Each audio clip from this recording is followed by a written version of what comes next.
வணக்கம் friends, last minute Tamil channel உங்களை அன்போடு வரவேற்கிறது. இப்போ நாங்கள் நம்ம காட்டில் வந்துட்டு வாழை நெட்டி இருக்கிறோம். வாழை நெட்டினது வந்துட்டு ஓரளவுக்கு இப்போ வர ஆரம்பிச்சிருச்சு. ஆனால் என்னங்க, இடையில வந்துட்டு களைச்செடிகள் தான் நிறைய வந்திருக்குது. இப்போ நாம் அதை பற்றின இதைத்தான் பார்க்க போகிறோம். பாருங்கள், இப்போது களைச்செடிகளெல்லாம் நிறைய வந்திருக்குது. அதுக்கான ஆளுகளை விட்டு களை எடுக்கணும். இப்போது நாம் இந்த வீடியோவில் வந்து பார்த்திங்கன்னா, இதுக்கு முன்னாடி நட்டினதுக்கு அப்புறமா இன்னும் முளைக்கிறதுக்கு முன்னாடி எப்படி இருந்தது அப்படிங்கிறத ஒவ்வொரு வீடியோவிலையுமே நம்ம இப்போ கொஞ்சம் கொஞ்சமாக போடுறப்போ அதுக்கு பின்னாடி வந்துட்டு இப்போ இந்த வீடியோக்கு பின்னாடி வந்துட்டு நம்ம ஏற்கனவே நெட்டினப்போ எப்படி இருக்குது, தண்ணி எப்படி விட்டா அப்படிங்கிறதெல்லாம் அது காமிக்கிறோம். அது அப்படியே போக போக போக போக அதுக்கு ப்ரீவியஸ் வீடியோவில் எப்படி இருந்தது அப்படிங்கிறதெல்லாம் நான் போட்டு காமிக்கிறேன். இப்போ வந்து என்னென்னா, இப்போ வந்து இந்த வாழை நெட்டினதுக்கப்புறம் எப்படி வளர்ந்துருக்குது, என்ன ஏது அப்படிங்கிற டீட்டெயில் வந்து நீங்கள் தெரிஞ்சுக்கணும் அப்படிங்கிறதுக்காக நாங்கள் வந்து இந்த வீடியோவை இப்போ உங்களுக்கு போட்டிருக்கிறேன். பாருங்கள், எங்கள் காட்டில் இப்போ வாழை நெட்டி இப்போ அப்படியே ஒவ்வொரு வாழையாக வர ஆரம்பிச்சிருச்சு. அதுக்கப்புறம் வந்து பார்த்திங்கன்னா களைச்செடிகளும் நிறைய வந்திருக்குது. நீங்கள் இப்போ அதை பற்றின டீட்டெயிலை வந்துட்டு இப்போ பின்வர வீடியோவில் நேச்சுரலாக இருக்கிற ஒரிஜினல் சவுண்டோட பார்க்கலாம். பாருங்கள், நாங்கள் வாழை வச்சப்போ இருந்ததை விட இப்போ வந்து வாழைகளெல்லாம் அப்படியே ஒவ்வொன்றா துளிர் விட ஆரம்பித்து அப்படியே ஒவ்வொன்றும் இலையெல்லாம் வருது. பாருங்கள், அப்படியே நீங்கள் தூரமாக வரைக்குமே பாருங்கள், எல்லாமே வர ஆரம்பிச்சிருச்சு. நல்லா கிட்டத்தட்ட 500 வாழையுமே வர ஆரம்பிச்சிருச்சு. ஒவ்வொன்றும் வந்துட்டு இன்னும் நல்லா முளைக்காமல் இருக்குது. பாருங்கள், இதெல்லாம் வந்து கொஞ்சம் கம்மியாக தான் முளைப்பு வந்துருக்குது. பாருங்கள், அப்படியே பார்த்திங்கன்னா தெரியும் முதல்ல இருந்ததை விட. ஆனால் களைச்செடிகள் தான் பாருங்கள் அதை விட வேகமாக வளருது. இப்போ நாம் வச்ச செடியை விட களைச்செடிகள் தான் அதிகமாக வருது. இந்த களைச்செடிகளெல்லாம் களை எடுக்கிறதுக்கு இன்னும் ஆள் கூப்பிடணும்.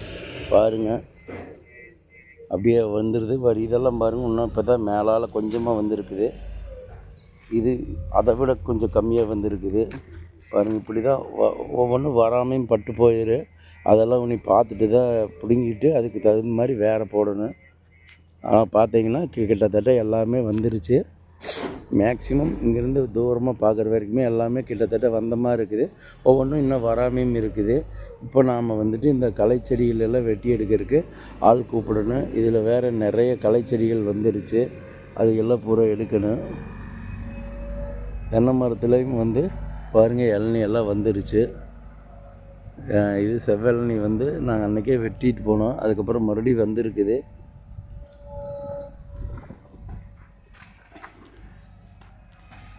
செவ்வெளநீ எல்லாம் நல்லா வர ஆரம்பிச்சிருச்சு, வந்துருச்சு. பாருங்கள், 3 மரத்துலேயுமே நல்லா வந்திருக்குது. அப்புறம் அங்கே பாருங்கள், தென்னை மரத்தில் அங்கே தேங்காயும் வந்திருக்குது. அப்புறம் அது போக சின்ன தென்னை மரங்களெல்லாம் அப்படியே முதல்ல இருந்ததை விட வச்சதை விட இப்போ ஒரு 2 மடங்கு பெருசாகவே மேலே வந்துருச்சு. வாழையெல்லாம் பாருங்கள், இது வந்து சுத்தமாக பட்டு போயிடுச்சு. அவனு இனிமேல் வருமா என்ன ஏதுங்கிறது தெரியல. இது வந்து அதுக்கப்புறம் வந்துருச்சு. அப்படியே பாருங்கள், ஒவ்வொன்றா வர ஆரம்பிச்சிருச்சு. இப்படியே வந்துட்டுருக்குது. நாம் இனி அப்படியே போக போக ஒவ்வொன்றா வளர வளர நாங்கள் அதை வீடியோ எடுத்து உங்களுக்கு போடுவோம். இப்படி இந்த அளவுக்கு இது வந்து முதல் வச்சுருந்தது. அந்த கன்று அப்படியே மிஞ்சி போனது அப்படியே இருந்துருக்குது. அது அப்படியே வந்துட்டுருக்குது. நம்ம அதுக்கு பக்கத்துலேயே மறுபடியும் புதுசாக ஊனியிருக்கிறோம். இந்த களைச்செடிகளெல்லாம் வெட்டி விடணும். பார்க்கலாம், களை எடுக்கிறதுக்கு ஆள் கிடச்சா பார்க்க வேண்டியது, இல்லாட்டி நாமளே வெட்ட வேண்டியதாக, வேறு வழி இல்லை. கொஞ்ச நாளைக்கு ஒவ்வொரு நாளைக்கும் கொஞ்சம் கொஞ்சம் வெட்டினா கூட எப்படியோ மறுபடியும் வர்றதுக்குள்ளே வெட்டிடலாம்.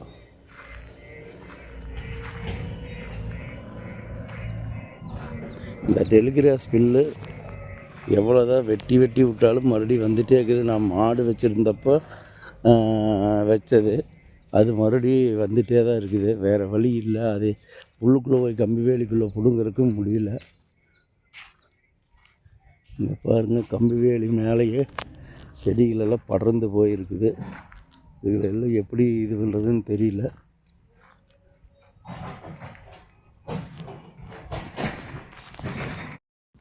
இங்கே பாருங்கள், எல்லாமே வாழை நெட்டியாச்சு.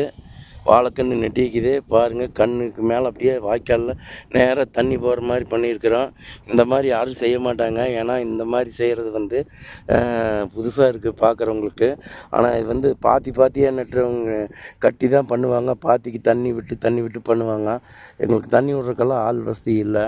அதனால் இந்த ஒரு ட்ரிப்பு தண்ணி போகிற அளவுக்கு எல்லாம் வாய்க்காலை சரி பண்ணிட்டோம்னா அதுக்கப்புறம் இந்த இடத்துல வந்து திருக்கி விட்டால் லாஸ்ட்டு கன்று வரைக்கும் போய்க்கு.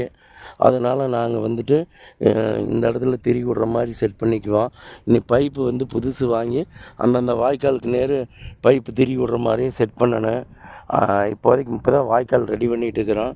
பாருங்கள், அங்கே லாஸ்ட்டில் எங்கள் சம்சாரம் வந்து வாய்க்காலெல்லாம் ரெடி பண்ணிகிட்டு இருக்கிற அப்படி இப்போ தான் அப்படியே ஒவ்வொரு வாய்க்காலாக ரெடி பண்ணுறோம். கிட்டத்தட்ட ஒரு 10 வாய்க்கால் பக்கம் ரெடி பண்ணியிருப்போன்னு நினைக்கிறேன். பாருங்கள், அப்படியே வந்துட்டுருக்குது. வாய்க்கால் ரெடி பண்ணியாச்சுன்னா அதுக்கப்புறம் பைப் செட் பண்ணி அங்கங்கே கேட் வால் மாதிரி வச்சு அந்த கேட் வாலை திருகுனா அந்த பக்கமாக போகிற மாதிரி செட் பண்ணிக்கணும். அந்த மாதிரி தான் ஐடியா பண்ணியிருக்கிறோம். பார்க்கலாம் இது எப்படி வருதுன்னு. நாங்கள் ஏற்கனவே இதே மாதிரி ஒரு கப் போட்டு